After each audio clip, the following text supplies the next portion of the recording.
Another series win under the belt. How did you make it tonight's game? Yeah, pretty clinical. Bowlers got the job done, and then Moons was pretty good with the bat, and Ash and I just finished off the job. But yeah, nice to wrap up another series and take some momentum leading into that World Cup. Speaking of the bowlers, Meg used everyone she possibly could have used today, aside from herself. What was the thinking there? Oh, she got so many options.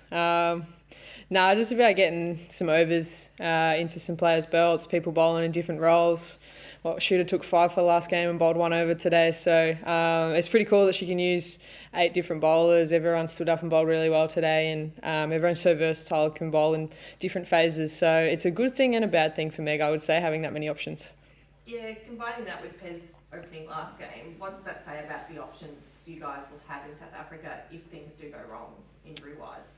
Yeah, we've got so many options with bat, with ball, probably not the wicket keeping yet, that's the only issue. But and then with the players on the sideline as well, they can come in and play a role, and that's a real strength of ours, is the depth of the amount of roles we can play, and the whole squad, how much the strength we have as a whole squad. So we go into that World Cup full of confidence, and knowing that everyone knows their role pretty well, and it can change at any time for given players. Is there anything you're sort of looking to iron out now ahead of the final match on Sunday?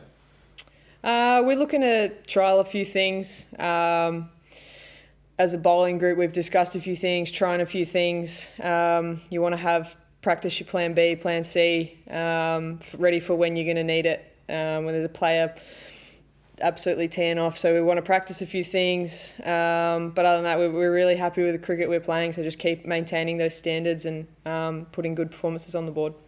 I know players like Shooter want to play every game possible, but do you think there'd be thought given to maybe trying some of the players on the bench as well, just to give them some match practice? That's a really good question. I know Shooter won't be putting her hand up to sit out, that's for sure. It would probably be up to Show and Meg really, but it'd be nice to get some game time into players, but at the same time, everyone's playing so well, so we'll see what the end decision is. But at the same time, we've got some trial matches in South Africa where we can give the whole squad a run, so we'll have to wait and see. Yeah, we did see the schedule for that come out recently on the ICC website. How important will those games be once you get over there to have a bit more match practice? I think it's huge, because at the moment, South African conditions aren't very familiar to us. Not many have toured there, and we're sort of trying to get some information, pick a few brains. So those trial matches are going to be very crucial to sort out the conditions and then communicate and sort of learn on the fly a bit leading into the World Cup. So yeah, really looking forward to those trial matches.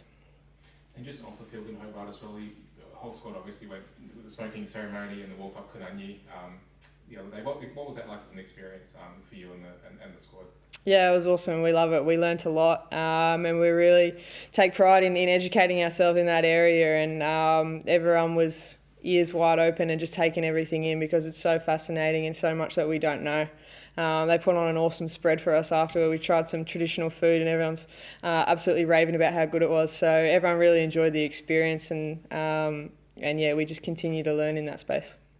And obviously, there's been a lot of talk about the match being played on the 26th. Do you think that's something that can continue in the future in terms of playing, or having a fixture potentially on Australia Day, or whether or not that should be, sort of disregarded for other things, I guess?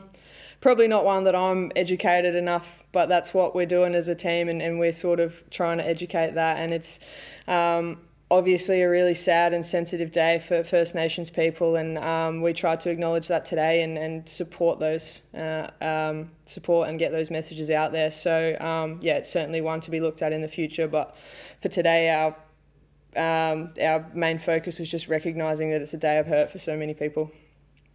And congratulations to you personally on being named the ICC's T20I Player of the Year. Can you just reflect back on what that 12 months was like for you?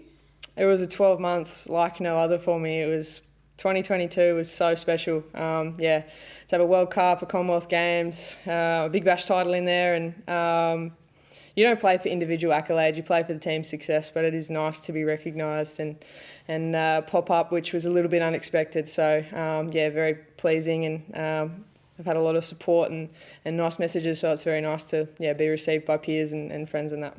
And is that made all the sweeter by the fact you did have to wait so long to get another shot in the team? Absolutely. I spent a fair bit of time on the outside of the Australian team, so once it's been back, I just love every moment I put on the Aussie shirt and don't take any moment for granted. So I think that's contributed to my on-field success, and little individual accolades, pretty nice along the way.